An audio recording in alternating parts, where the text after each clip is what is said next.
وعلى آلك وأصحابك يا حبيب الله وعلى آلك وأصحابك يا حبيب الله الصلاة والسلام عليك يا رسول الله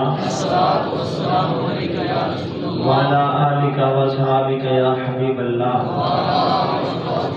بسم الله الرحمن الرحيم ولا تباغضوا ولا تباغضوا ولا ولا تباغضوا تباغضوا ولا تباغضوا۔ الحمدللہ علی احسانہ درس حدیث جاری و ساری ہے۔ کل آپ نے حسد کے حوالے سے سماعت فرمایا تھا، آج کا عنوان ہے بغض و کینہ۔ مسلم شریف کی حدیث نمبر 2564 ہے، فرمان مصطفیٰ صلی اللہ تعالی علیہ وسلم حضرت انس بن مالک رضی اللہ تعالیٰ عنہ کی روایت ہے، میرے آقا علیہ الصلوۃ والسلام نے ارشاد فرمایا آپس میں بغض نہ رکھو۔ اس حدیث پاک کا مفہوم یہ ہے کہ کوئی بھی بندہ دوسرے کے متعلق اپنے دل کے اندر لڑائی جھگڑا اس کا خیال اور گمان تک بھی نہ رکھے۔ ایک اور حدیث پاک میں ہے کہ صحابہ کرام بیٹھے تھے، میرے آقا علیہ الصلوۃ والسلام نے ارشاد فرمایا کہ مجھے ڈر ہے کہ میری امت میں کچھ گناہ ایسے ہیں کہ جو سابقہ امتوں کے ان میں آ جائیں گے۔ صحابہ نے عرض کی یا رسول اللہ صلی اللہ علیہ وسلم وہ کون سے گناہ ہیں کہ جو آپ کی امت میں آ جائیں گے؟ تو میرے آقا علیہ الصلوۃ والسلام نے ارشاد فرمایا وہ تکبر کا، بغض و حسد اور کینہ کا گناہ ہے کہ کہیں میری امت میں یہ گناہ نہ آ جائے۔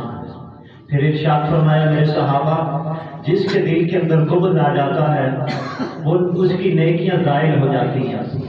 بندہ یہ سوچ رہا ہوتا ہے میں بڑا تقوی شعار ہوں، بڑا پرہیزگار ہوں، میں بڑا نمازی ہوں، بڑا قرآن کی تلاوت کرنے والا ہوں، بڑا صحابت کرنے والا ہوں، حج اور عمرے کرنے والا ہوں، مگر دوسرے مسلمان کے متعلق دل کے اندر بغض رکھتا ہے تو اس کے نامہ اعمال سے تمام نیکیوں کو زائل کر دیا جاتا ہے۔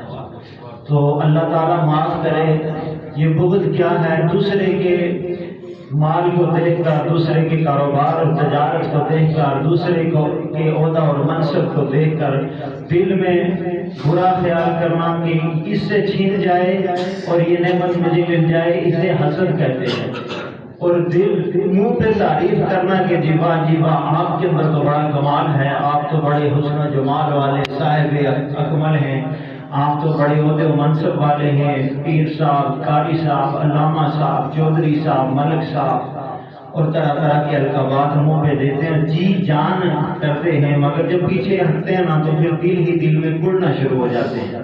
کسی سے کہیں نہ کہیں لیکن اپنے دل میں کڑنا شروع ہو جاتے ہیں کہ اللہ نے اس کو یہ نعمت کیوں دی، اس کو یہ نعمت نہیں ملنی چاہیے تھی۔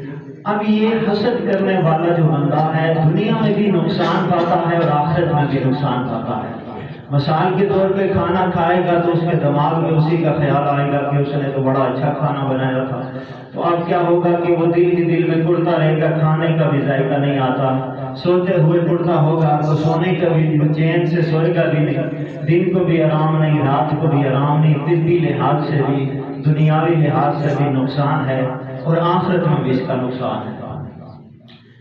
حضرت ابن عباس رضی اللہ تعالیٰ عنہ فرماتے ہیں میں حج کے لیے گیا تو میں طواف کعبہ کر رہا تھا، کچھ قافلے آ رہے تھے، ایک قافلہ ایسا آیا کہ جو جن کے جسموں پہ دھوڑ پڑی تھی، چہرے پہ پریشانی کے آثار نظر آ رہے تھے۔ اس دور میں کوئی پیدل سفر کر کے حج کرتے تھے، کوئی اونٹوں پہ، کوئی گھوڑوں پہ سوار ہوتے تھے، تو کہا کہ وہ پیدل سفر کر کے وہ قافلہ سیدھا میرے پاس پہنچا۔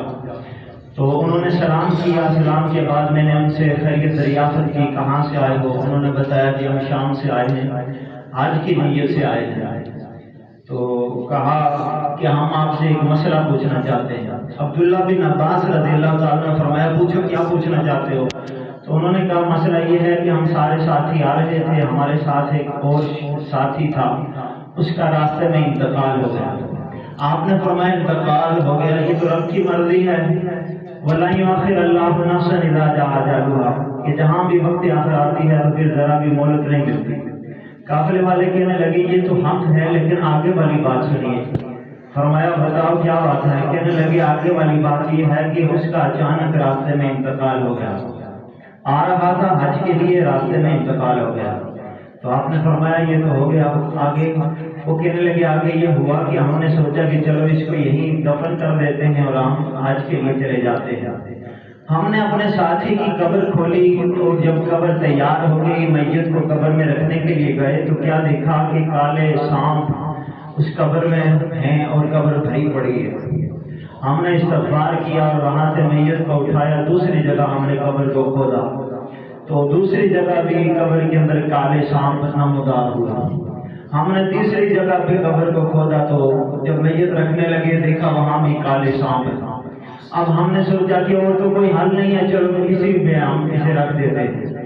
تو حضرت عبداللہ ابن عباس رضی اللہ تعالیٰ عنہ نے فرمایا، میرے ساتھیوں اگر تم 100 قبریں بھی کھول لیتے نا تو ہر 100 قبر کے اندر اسی طرح سانپ ہوتے۔ تو وہ کہنے لگے قافلے والے کہ ہم پوچھنا یہ چاہتے ہیں کہ یہ کس گناہ کی وجہ سے قبر کا یہ شدید ترین عذاب ہے؟ تو آپ نے فرمایا یہ مسلمانوں کا آپس میں جو بغض ہوتا ہے نا، یہ بغض کی وجہ سے قبر کے اندر سانپ اور بچھو ہوتے ہیں۔ اللہ کی پناہ دیکھیے کس قدر بعید ہے۔ ہم اس بات کو کیوں نہیں سوچتے کہ ہم نے مرنا بھی ہے؟ ہم کیوں نہیں سوچتے کہ ہم نے اس اندھیری قبر کے اندر جانا بھی ہے؟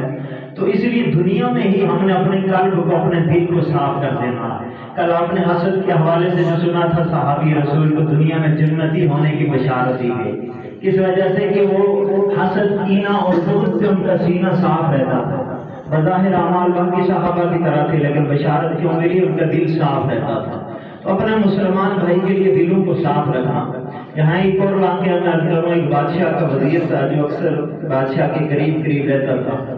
ساتھیوں میں کچھ ہوتے ہیں جو بغض رکھتے ہیں، تو ایک شخص جو ہے نا اس کو بڑا بغض تھا، حسد تھا کہ یہ بادشاہ کے بہت زیادہ قریب رہتا ہے، بادشاہ اسے انعام و اکرام دیتا ہے، راز کی باتیں بتاتا ہے، دوسرے وزراء سے اگر کوئی چیز لینی ہو تو اسی کو ڈپٹی دیتا ہے اور یہ جاتا ہے، ہمیں تو کوئی پوچھتا بھی نہیں ہے، تو کسی طرح اسے بادشاہ سے دور کیا جائے۔ ایک دن اسے اپنے گھر میں بلایا، کھانا کھلایا، خوب لہسن اور پیاز کھلا تو بادشاہ کے پاس بھیج دیا۔ ادھر بادشاہ کے کان میں جا کے کہا کہ حضور یہ جسے آپ اپنے پاس بٹھاتے ہیں نا تو یہ جو ہے یہ کہتا ہے کہ بادشاہ سلامت کے منہ سے بو آتی ہے، اور حالانکہ اس کے اپنے منہ سے بو آتی ہے اور یہ کہتا ہے کہ بادشاہ کے منہ سے یہ جسم سے بو آتی ہے۔ تو بادشاہ جلال میں آ گیا، بادشاہ میرے متعلق میں اسے قریب رکھتا ہوں، میں اسے تحفے دیتا ہوں، میں اسے انعام و اکرام دیتا ہوں، میرے متعلق ایسی باتیں کرتا ہے۔ خیر بادشاہ نے رکا لکھا، اس رکے میں لکھا کہ اس شخص کو تمہارے پاس جو ہی پہنچے رکا لینے کے ساتھ ہی اس کا سر قلم کر کے اس کے جسم کے ٹکڑے ٹکڑے کر کے بوری میں ڈال کے میرے دربار میں پیش کرو۔ اب وہ جو شخص تھا وہ کیا ہوا کہ وہ جو فقیر تھا اکثر اس کا یہ تقیہ کلام ہوتا تھا کہ بادشاہ سلامت اچھوں سے اچھا کیجیے، بروں کا بدلہ برائی ہے، اچھوں سے اچھا کیجیے، بروں کا بدلہ برائی ہے۔ اب وہ فقیر جو ہے وہ چٹھی لے کے جانے لگا تو راستے میں وہی بغضی شخص آ گیا۔ اس نے کہا بھائی کہاں جاتے ہو؟ کہا بادشاہ نے یہ رکا دیا ہے فلاں وزیر کو دینا ہے۔ اس نے سوچا ہو سکتا ہے کہ کوئی انعام و اکرام اس پہ لکھا ہو، یہ انعام لے کے آئے گا، اسے بلا پھسلا کے میں رکا میں لے جاتا ہوں۔ اب کیا ہوا کہ وہ اس نے کہا میں ویسے بھی اسی راستے پہ جا رہا ہوں، یہ رکا مجھے دے دو۔ فقیر کہنے لگا بھائی وہ حکم تو مجھے ہوا ہے۔ کہا نہیں چھوڑو بچہ، تم کہیں اور چلے جاؤ، کوئی اور کام کر لینا، بادشاہ کے بہت کام ہے، یہ کام میں کر دیتا ہوں۔ رکا لے کے گیا وزیر کے پاس، وزیر کے ہاتھ میں دیا، وزیر نے رکا لیا نہ لے کے تلوار نکالی، اس کا سر قلم کیا، جسم کے ٹکڑے ٹکڑے کیے، بوری میں ڈال کے بھیج دیے۔ ابھی یہ فقیر آگے بادشاہ کے محل میں اندر داخل ہی ہوا تھا کہ بادشاہ کیوں اٹھا؟ اس نے کہا تو زندہ ہے؟ ہاں بادشاہ سلامت میں تو زندہ ہوں۔ کیوں؟ تو بادشاہ نے کہا وہ کدھر گیا رکا جو میں نے تجھے دیا تھا؟ کہا بادشاہ سلامت وہ فلاں شخص لے گیا تھا۔ اس نے کہا میں نے اسی راستے پہ جانا ہے تو مجھے دے، تو اور کوئی کام کر۔ اتنے میں جب بوری دروازے سے اندر داخل ہوئی، بادشاہ نے کہا بوری کو کھولو، اس میں کیا ہے؟ جب اس میں دیکھا تو بغضی کا جنازہ اور اس کے جسم کے ٹکڑے ٹکڑے پڑے۔ بادشاہ نے کہا تو کہتا ہے جسم، بادشاہ کے جسم اور لباس سے یہ منہ سے بو آتی ہے۔ وہ کہنے لگا نہیں حضور میں نے تو ایسا کبھی نہیں کہا۔ کہا تو نے ایسا نہیں کہا تو یہ شخص مجھے یہ کہہ رہا تھا۔ بادشاہ نے کہا کہ فقیر تو سچ کہتا ہے، تیرا جو تقیہ کلام ہے نا کہ اچھوں سے اچھا کیجیے، بروں کا بدلہ برائی، یعنی کہ جو دنیا میں کسی کے ساتھ اچھا کرتا ہے اس کے ساتھ دنیا میں بھی اچھا ہوتا ہے، آخرت میں بھی اچھا ہوتا ہے۔ اور جو کسی کے متعلق برا کرتا ہے تو اس کے ساتھ بھی برا ہی ہوتا ہے۔ تو حضرات محترم، یہ جو بغض ہے، یہ بغض ایسی چیز ہے کہ جو دنیا میں بھی انسان کو ذلیل کرتی ہے، آخرت میں بھی انسان کو ذلیل کرتی ہے۔ اس لیے زندگی کا کوئی بھروسہ نہیں ہوتا کہاں زندگی کی شام ہو جائے۔